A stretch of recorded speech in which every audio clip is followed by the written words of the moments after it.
Good evening, everybody.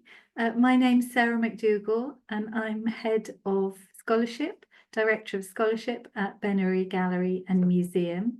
And this is the last of our talks in the series accompanying our current exhibition, Lancelot Ribeiro, Heads In and Out of Our Time.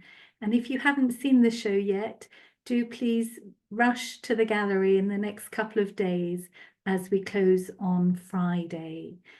So I'm delighted to introduce my fellow speaker this evening, Hassan Voda. And Hassan is currently a doctoral researcher at Tate and Goldsmiths University.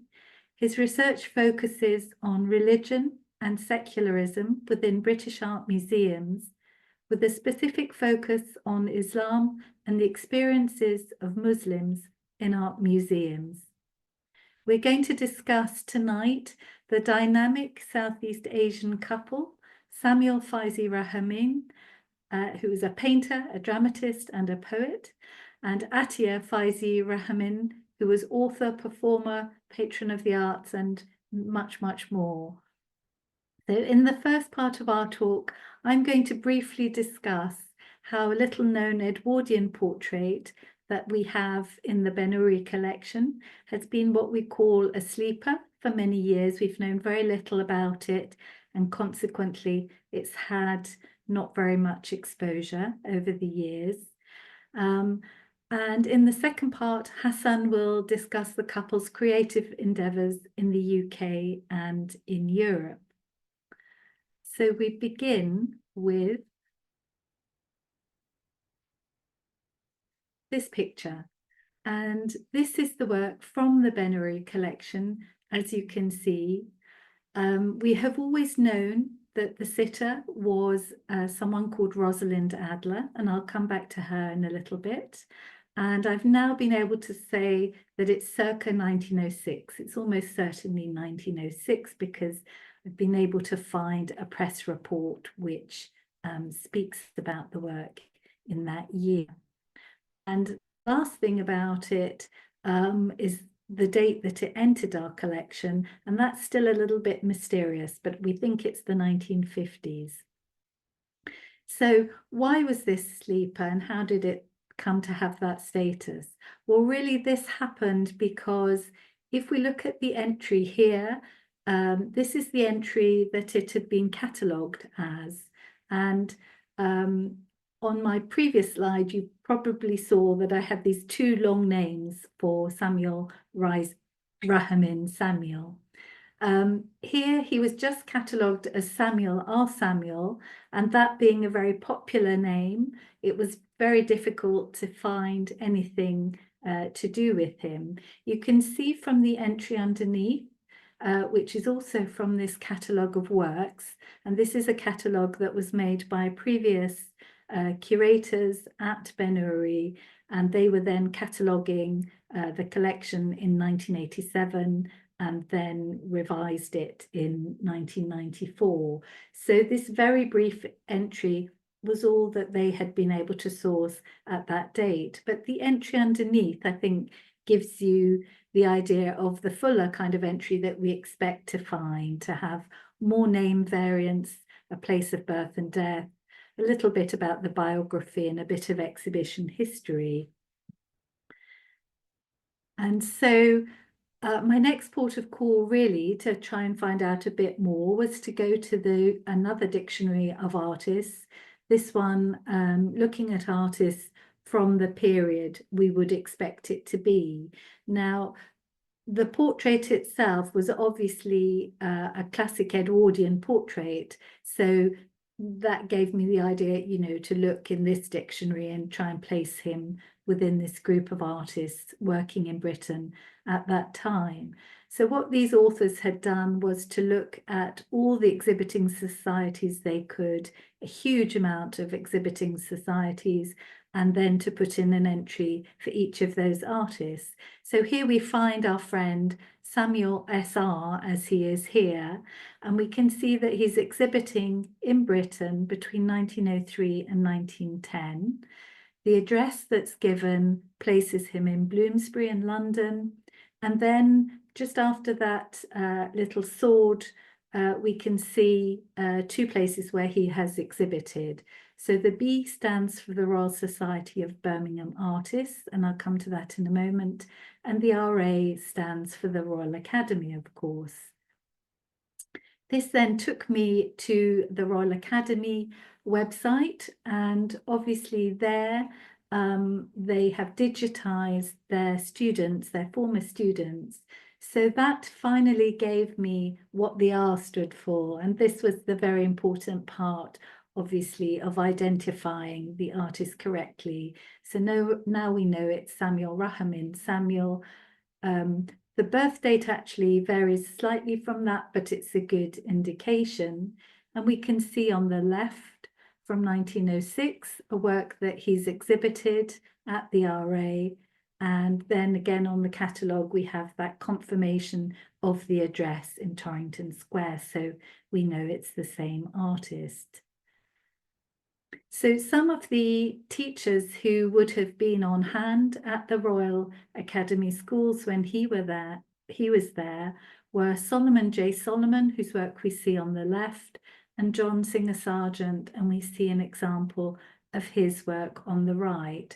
So Sargent was this fantastic bravura portrait painter, very famous for society portraits in particular, and this wonderful combination of being able to paint the mellow flesh tones and then this real sense of movement through the dress there. On the left, the work by Solomon J. Solomon. That's a work which links him with people like Lord Leighton and the Holland Park School, who were working in the 1880s, 1890s. And he was very connected with them at that time. In fact, this work, which is from the Benery collection, is on long-term loan to Leighton House at the moment. And for those of you that know his famous Flaming June composition, you can see there's a correlation between the two pieces. So the important thing about both these men is they're incredibly influential at the time. And Solomon J. Solomon is of Jewish descent himself, and he is only the second Jewish painter to become a Royal Academician in this period. So that happens in 1906. And the catalogue I showed you first, obviously, is from an earlier era of Benery. Benery having been formed in 1915 by and for Jewish artists at that point, was then impacted very much by the so-called Hitler emigre generation. And then in 2001, our remit changed to include all artists who were immigrants to this country from first and second generation immigrants who made a contribution to British visual culture. So in this earlier era, the artists are exclusively Jewish. So obviously that gave us a clue about Samuel's background. And it's interesting to see that he's being taught by one of the Jewish Royal Academicians. So in fact, Samuel was born into the Jewish Bene Israel community in Pune in India in 1880, and then studied art in Bombay at the JJ School before coming to London on a scholarship, firstly to the Slade School of Fine Art, and then secondly, as we've seen, to the Royal Academy Schools.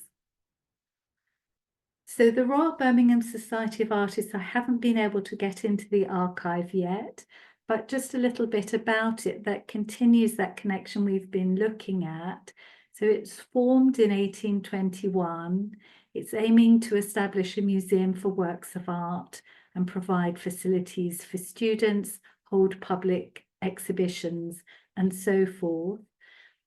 The artists are meeting and exhibiting in the gallery that we see on the right, which has now been demolished, and they have royal status. So it's a very prestigious place for Samuel to be exhibiting. They hold annual exhibitions, And obviously it's these that he takes part in, though I've yet to discover the year for that.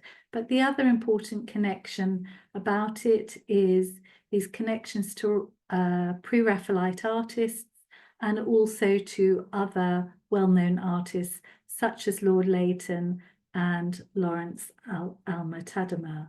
And I just wanted to make a sort of visual connection really with Alma-Tadema, which seemed to me to really stand out with this piece. And Hassan and I are both quite excited to see this piece because it was only shared with us today. And so we've been able to squeeze it into the presentation. But you can see that the date on it is very early. And so this is actually from his time in Bombay, but it must have come over here somehow because it's been in a private collection in the UK.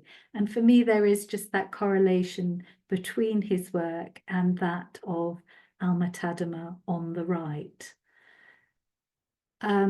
So with this information, we were able to go a bit further to find out more about him and to find out that he had works in Tate, that he'd been shown in relatively recent times in Manchester, and to find a fantastic article by Hassan on the Art UK site, which really uncovers a lot of details about him, but I'm not going to spoil those. I'm going to leave Hassan to tell you all about those in a minute.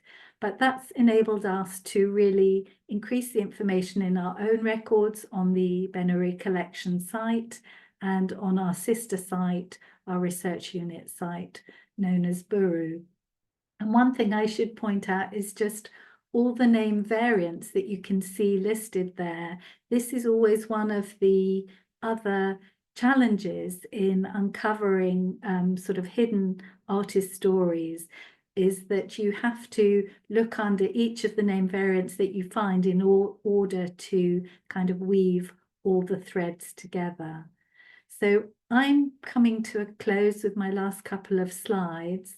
I just wanted to share with you this lovely little excerpt from the Jewish Chronicle from 1906, where I went to find, having been able to pin Samuel down to these years in England, I went to see if there was anything in their records. And I was really delighted to find this piece, which talks about an at-home, a studio show that he has with a fellow student. The fellow student is J.H. Amshavist, another Jewish artist who's also represented in the Benary collection. You see his work on the left there. But what was particularly delightful about this was that it actually mentioned the portrait of Miss Rosalind Adler, the younger daughter of the Reverend Michael Adler, and cited it as a charming example of child portraiture. But we can see that he's also doing other works here. There's quite a breadth of work. So while there are portraits, there's also a seascape and so on. And both he and Amshavist are given a cordial welcome by this critic. So they're doing well at this point in their careers. So my final slide is just to say another missing piece of the jigsaw for me is when the work actually came into the Benary collection. So the collection was catalogued at various times in its history, and the last time prior to the report on screen was 45-46, when there was a show of permanent collection works and a catalogue. It was not among those, so it must have been after that date, but we can see that it is listed here in the 1958 show, but the acquisitions for the year are listed at the bottom there, and it's not among them. So we can only say came in between 46 and 57 at the moment. So I've just touched on little parts of Samuel's career to date. I haven't even explained yet how his name change came about, but I'm going to put on a slide for Hassan and he will take up the story and tell you much more. We do hope that you'll join us for a discussion at the end, and any questions you may have, do please put them in the chat and we'll address them after Hassan finishes. Over to you. Thank you so much, Sarah, and thanks for inviting me for this. We're really privileged to have some space to talk about Samuel Fyzee-Rahamin's life, but also his wife, Atiya Begum, or Atiya Fyzee-Rahamin. I think it's also really amazing to just hear that really in-depth uncovering of an early work of Samuel's. And I think that's symbolic of the important contributions Benuri is making in highlighting these fissures and additions to British art history. And I think stories like Samuel Fyzee-Rahamin's and Atiya Fyzee-Rahamin help us grasp the complexities and identity of Britishness throughout history. And it provides a real insight into these concepts of diversity, representation, migration, and for me, that idea that these aren't linear concepts. These like gifts in going back to the 20s, to the 30s, they really hold the complexity of these ideas within British art history. As I said, I'm a doctoral researcher at Goldsmiths and Tate.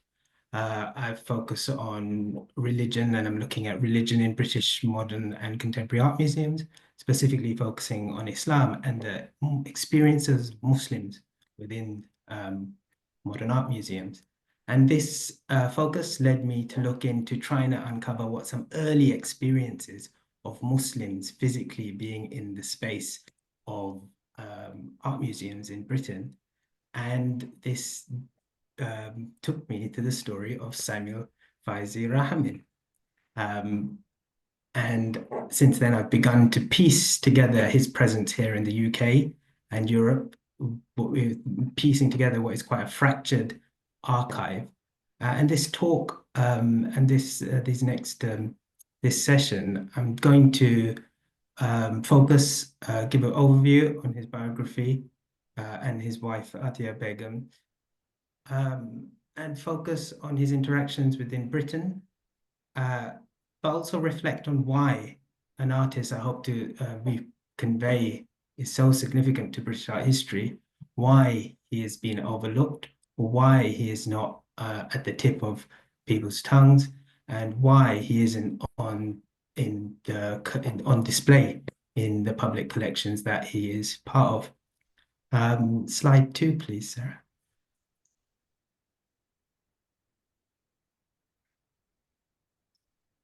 So as Sarah mentioned, Samuel was born, Samuel-Rahamin Samuel, in 1880 in Pune, India. And he was born to within the British Raj, and he was born to the historic Indian Bani Israel community, the historic Jewish community in India.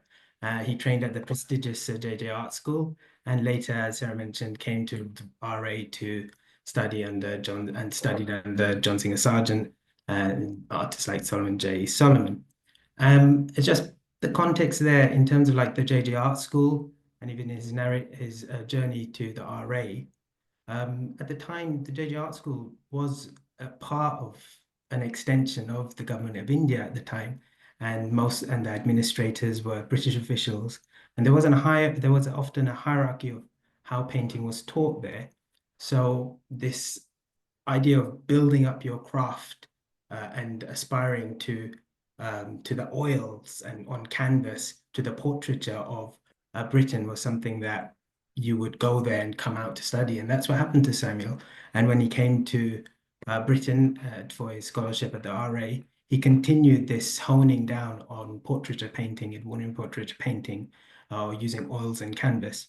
And in 1908, he returns to India after his studies here, and he commences a career in painting the complex web of elites of the British Raj, the officials, government officials, Maharajas, and he's using oil on canvas, traditional portraiture, And an example of one of his works is here in the Anil Relia collection of a portrait of Sir Chanubai Baronet, a cotton entrepreneur.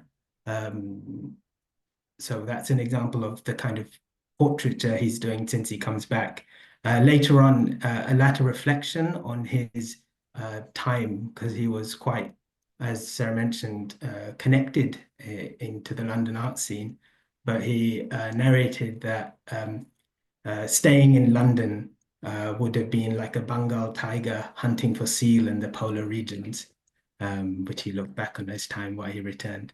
But yeah, when he returns, he spends a few years painting oil portraitures of the elites of the British Raj. Next slide, please. And in 1912, his life changes completely. A profound intervention takes place. Here is this extraordinary photograph of his marriage to an extraordinary woman called Atiya Fyzee, or Atiya Begum. Begum is an honorific used in this context. Atiya was the sister-in-law of Ahmed Khan, the Nawab of Janjira, who was one of the subjects of Samuel's portraiture. In 1912, they marry. They have this union. It's a bold union, and one way to see it as bold is that they took each other's surname. So from this, Samuel became Samuel Fyzee-Rahamin, and Atiya became Atiya Fyzee-Rahamin. And Samuel Fyzee-Rahamin, he formally, through taking the Shahada, converted to Islam. Atiya was extraordinary. The first South Asian woman at Cambridge. She came in 1907 to study to study education at Cambridge. Although even though they were in the UK around the same year, I have no evidence that they engaged with each other so far, whilst they were both students in the UK. But yeah, she was extraordinary. The first South Asian woman at Cambridge. She was a scholar, a musician, a writer. She's most known as a travel writer, as a pioneer Muslim women travel writer, but also is the primary source of the biography of Allama Iqbal's time in London and Europe. And Allama Iqbal is the founding poet of Pakistan.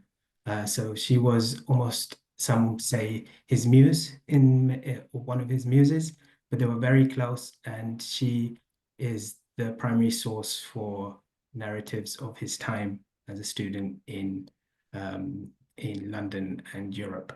But I also want to posit that Atiya wasn't just the wife of an artist and all of these things, but she was an artist herself. And I would speculate that she could even be framed as a pioneer of performance art. And I'll touch upon that shortly. Her influence on Samuel's artistic persona, his life, is transformative. It shifted one of the most significant ways is his style completely shifted. He moved from this European style of portraiture that he had been developing since the JJ School of Arts, coming to the RA on a scholarship, being trained by John Singer Sargent. This training of this is the pinnacle of what it means to be an artist in this craft for you. He drops it completely. Next slide, please, Sarah. And this is all his work after he, as soon as he meets and marries Atiya. From then on, this is his style. It rapidly changes. Whilst I say it's inspired by Atiya and this meeting, is also perhaps influenced by wider currents of Indian modernism.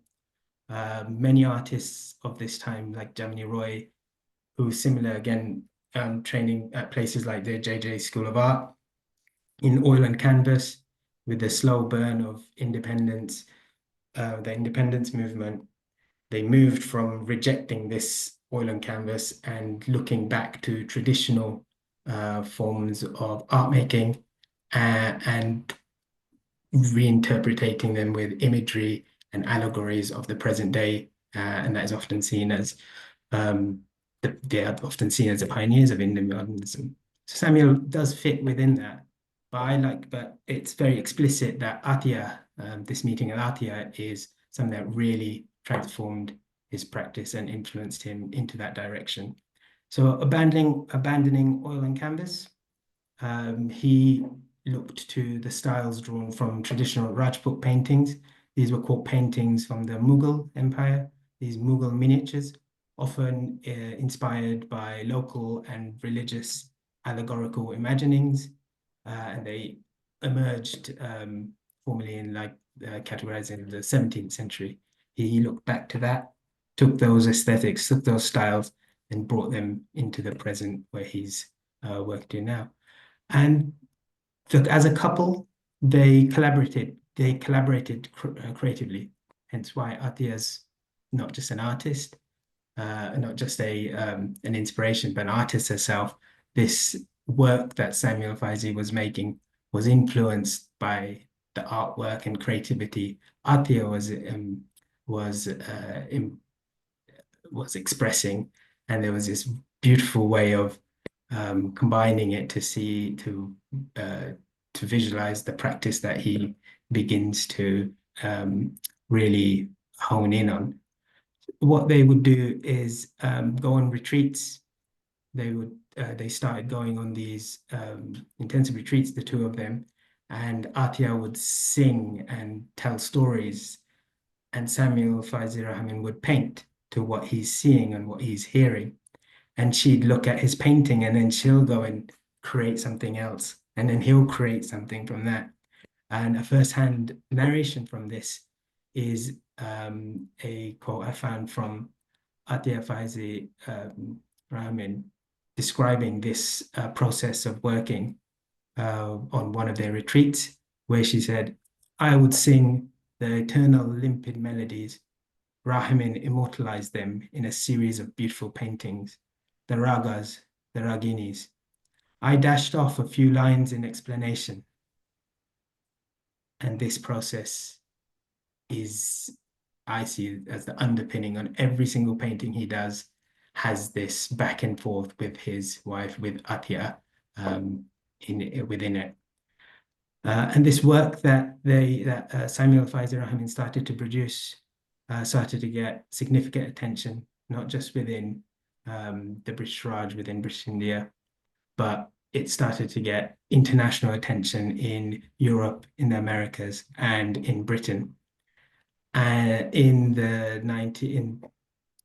Starting from 1915, 16, 17, he started having exhibitions in Paris, in London, in New York, and then he was also included in the 1924 British Empire exhibition at Wembley. And in 1925 is perhaps what is his defining imprint in British art history. And it was my first discovery of him. And his work enters what is now the Tate collection, the collection of modern art in the nation's collection of modern art.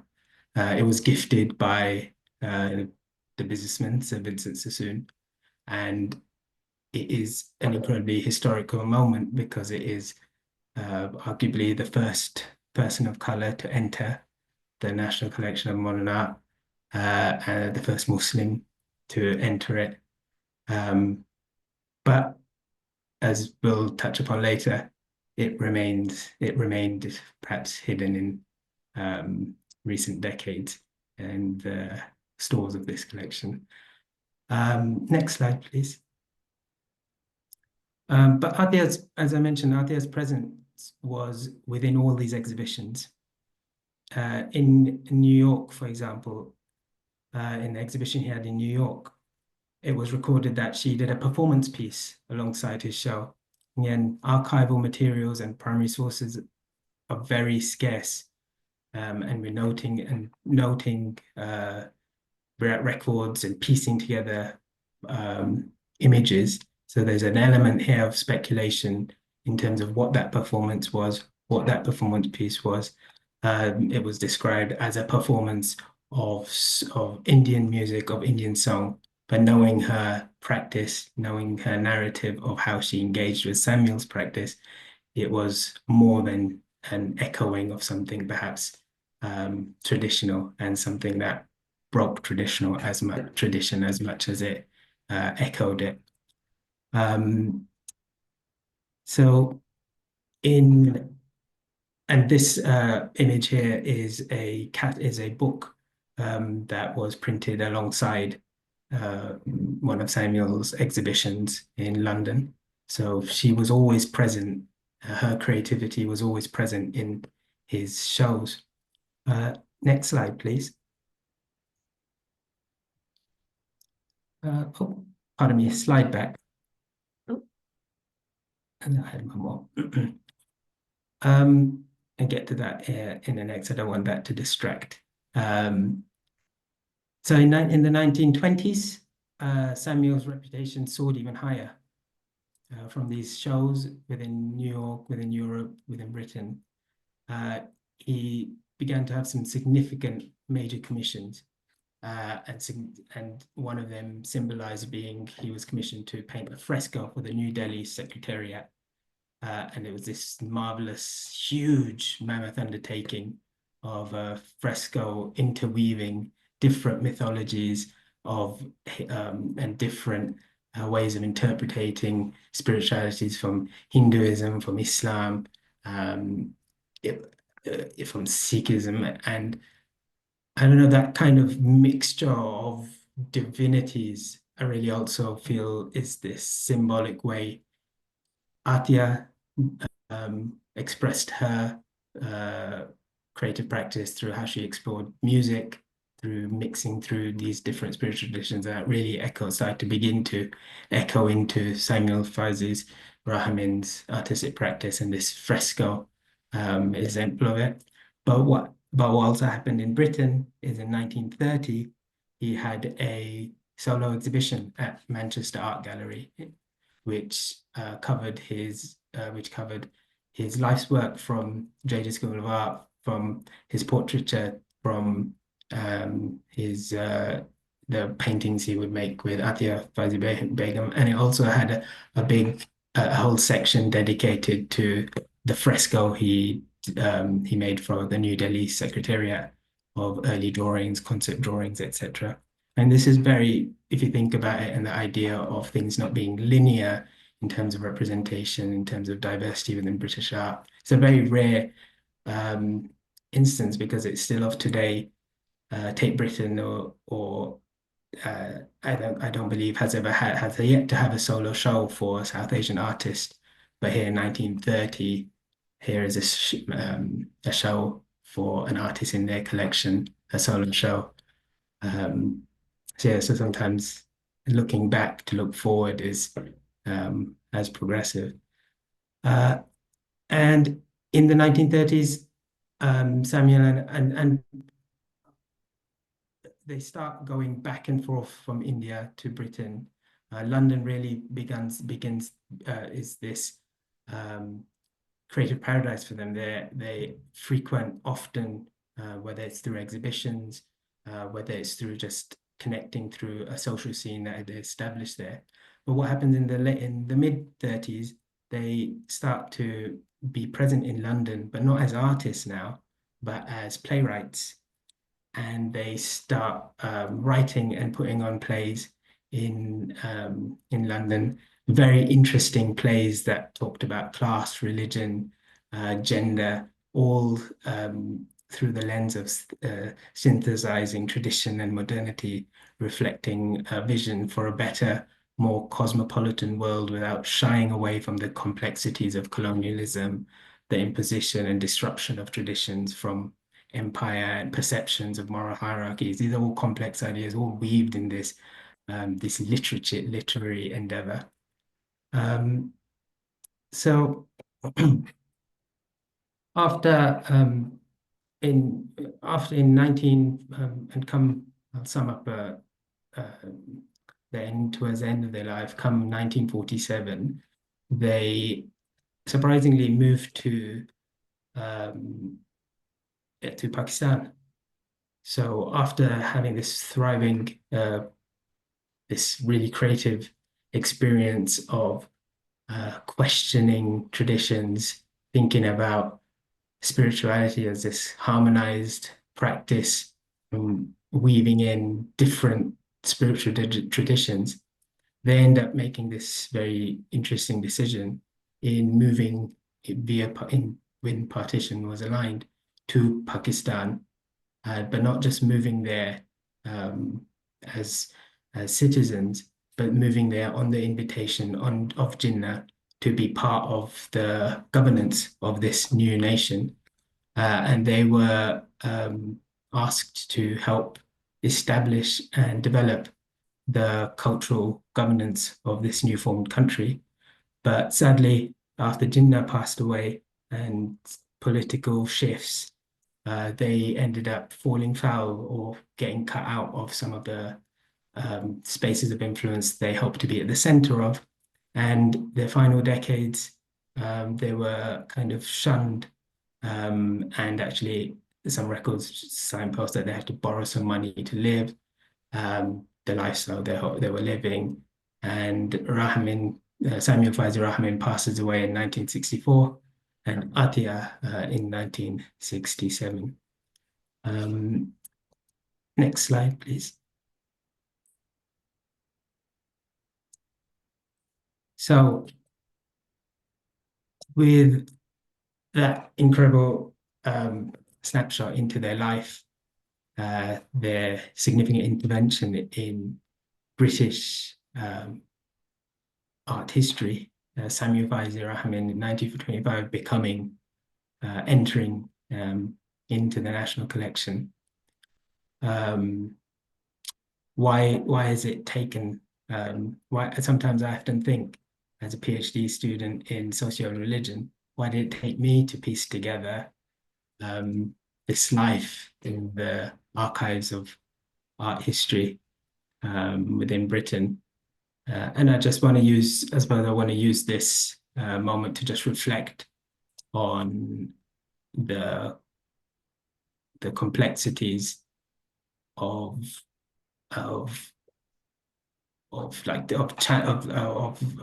the challenges of dominant narratives of diaspora art emerging only through post-coloniality, often when it comes around artists of diverse backgrounds.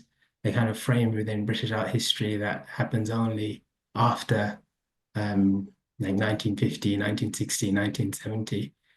So that could be one reason perhaps why he's perhaps seen as this anomaly that doesn't fit within the narrative of British art history naturally. But perhaps more critically, you can think of exclusionary systems within art history, within how art history is canonized, that perhaps have contributed to the erasure of figures like Samuel Fyzee-Rahamin to make it that he is this speck in the archive up until recently. And one particular piece of archival material that I'd like to just reflect that thought on is in the archive files at Tate on Samuel Fyzee-Rahamin. The majority of it is from it starts late 40s, early 50s, with various keepers of the collection just writing to experts, writing letters. Why do we have this work in our collection? Who is he? It doesn't fit with anything we have. We need information. And one letter they sent in 1952 to the Victoria and Albert Museum's India collection, being seen as the expert of this region. And they get a response which basically says within it that his paintings are generally considered rubbish, and he is an artist of very little significance. I think the only thing they also mentioned is that he was an Indian Jew but changed his faith in order to marry an Indian Muslim. So it's very blunt dismissal of an artist who had such legacy and prominence at one time. But I just want to hold that to contrast it to this second material, which is a essay which is published in 1952, the very same year, and it's part of a book published by the Pakistani government, and it's their first cultural survey as a nation, and they dedicate an entire chapter to Samuel Fyzee-Rahamin, framing him as the modern artist of our times, of our nation, a pioneer and a cultural treasure to this new nation. Ironically, a lot of the quotes and framings they use to make that case in this essay in the Pakistani Culture Survey is quotes taken from British newspapers and articles and magazines of their time in the 20s and 30s. So it's very interesting that in the 50s, British institutions are quite dismissive, or to say, speak kindly of his work. Whilst in Pakistan, just holding that to really think of the strangeness, I suppose, of why such a significant artist has been marginalized to the degree he was. Final slide, please, Sarah. Now, I conclude this snapshot into the life and creative practice of Samuel Fyzee-Rahamin and Atiya Fyzee-Rahamin to just speculate on this idea that I've echoed throughout, this idea they had on what their practice meant to them, not just aesthetically, not just creatively, but spiritually as well.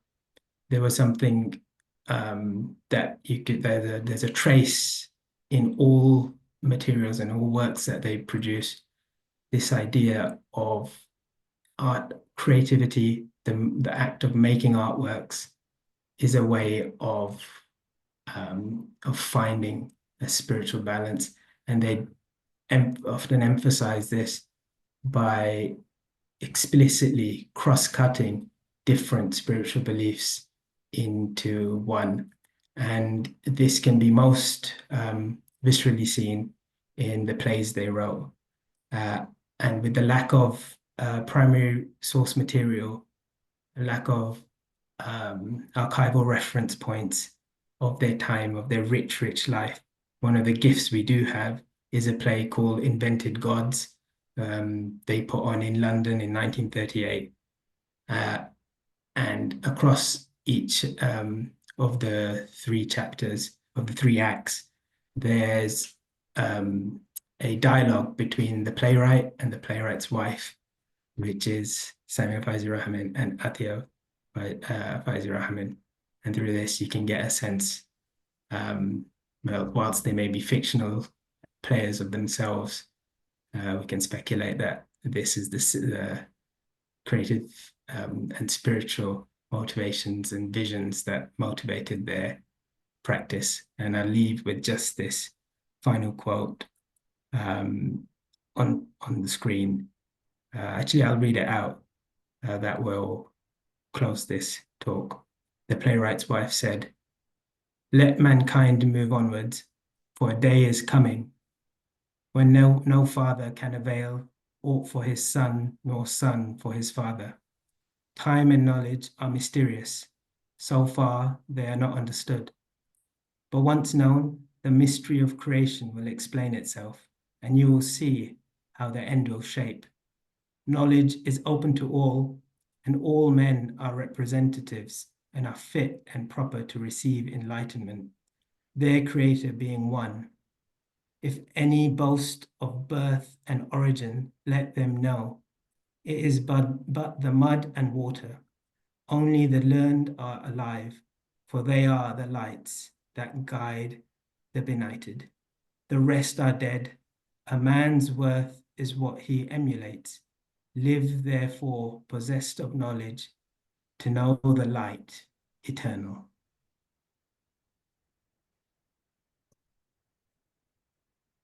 Thank you so much, Hassan. That was a very moving end to your presentation. And maybe we can continue the chat a bit more now. I think there's just a message. Oh, yes, that was, I'm afraid I had a little bit of technical trouble at the start. So I think people were seeing the second slide, but that's now resolved. So I'll leave that as a sort of finale there on the screen while we talk. And perhaps we can just go back and unpick some of the things we've discussed. And sort of in summary, we looked first at his time through the Benery work in Britain, and then after his return, this marriage to Atiya and the name change, of course. And you were talking about, you know, what are the reasons? That's what one of the things we're trying to get to the bottom of. What are the reasons that he and she too have been buried to a large extent, have been somewhat forgotten, despite all these marvelous achievements? And certainly I can see, you know, through making that trail through our own collection, that one of the reasons was the change of name, which of course is very important to him. And I think I understand it's very unusual that they should both take each other's name in that way. Of course, it's something that we find a lot at Benery in our own research, both on artists from our collection and for the research unit, because our artists tend to have been well travelled, they are mostly immigrant, and often there are these name changes. Sometimes they are name changes that have been chosen, as in this case, but also you could see from the slide I put up earlier how many different spellings there were. I'm sure they had a fixed spelling themselves, but often names were transliterated or just misspelt or sometimes anglicized, or all these different things could happen. And what we found in many of our own artists is often little bits of their stories have been hidden, have been lost, and then suddenly we might come across that variant, and then we can look a bit further and try looking under that name in the same places and often come up with another piece of the history. And, you know, so that from my point of view, I would say that's one reason. Of course, that extraordinary letter that you showed with us, that shocking letter that you shared from 1952, when we could see, you know, these two very different viewpoints being posited at the same time. And as you say, the great irony being that the complimentary review in Pakistan had been to a large extent based on all these positive reviews that the exhibition had had earlier. And of course, one thing I just wanted to bring up from my own point of view that was surprising and in a good way actually was that although we could see that he'd been doing this work early and in the UK, which was very much more in the Western tradition, but then he embraced the tradition following his marriage to Atiya and her direction and moving towards the Bengali school and so forth. But that what seems to have made his name in the UK, and also, as you mentioned, he showed in Paris and New York, was actually not the work in the Western tradition. It was the work that he changed his style to after meeting Atiya. And it was that really people were recognizing as, you know, very worthwhile. And you know, something they perhaps hadn't seen so much of, whereas they would have been very familiar with the Western style. So a long preamble from me, and perhaps you'd like to come back and address some of those points. Yes, also there's a question in the chat as well around Jewish heritage and Jewish motifs in his artworks. Oh, sorry, I'm so sorry, I've missed that Before, I just wanted to just question. Ah, touch yes, upon so that. from Miriam, thank you, Miriam. Are there any references to his Jewish heritage in his work, e.g. Jewish motifs in his art? So do you want to start whether you Yeah. come across any? What I would say to that is, and it links to what you mentioned, Sarah, in terms of what the works that we have is very limited on display. We have these early works of oil, the oil portraitures. You have a few of those within some collections that we can see. Then we have these works that most of them come out of this that retreat circular way of working that he did with Atiya. She would sing, and they were very allegorical, particularly around because her practice and inspiration was like a traditional Indian music and mythologies around that. So they would come out with these allegories. But there's a lot more of his work that we haven't been able to dive into because we don't have the direct strands of confirming them. And there are some really strong colleagues I know in Pakistan, like the Dr. Samin Iqbal, I believe, is doing some work trying to uncover some of his legacies in Pakistan and that later narrative of his life. But also discovering a lot of his work that are hidden and nowhere to be seen in Pakistan. And there are some works that I've seen images of, they just can't confirm them yet. They're a few steps away from confirming them, that they're quite different to the ones we've shown. And they do very explicitly echo in symbolisms of all the Abrahamic faiths. Oh, that's Very very interesting. interesting.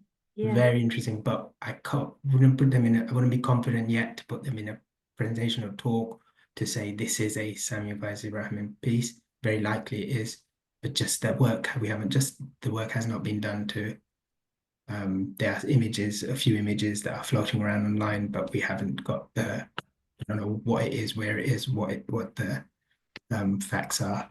Sort of But confirmation. yeah, so I wouldn't be surprised based on like when you read those plays, that's why when I say he formally like conversion to Islam, the changing of names, you read these plays and there's just something around, and even in some of the ways he was described in that article in the Cultural Survey of Pakistan in 1952, he talks about how he saw this like art is the pathway for this for divine fulfillment, and it was this remixing of spiritualities, which is quite cosmopolitan for the time, I suppose.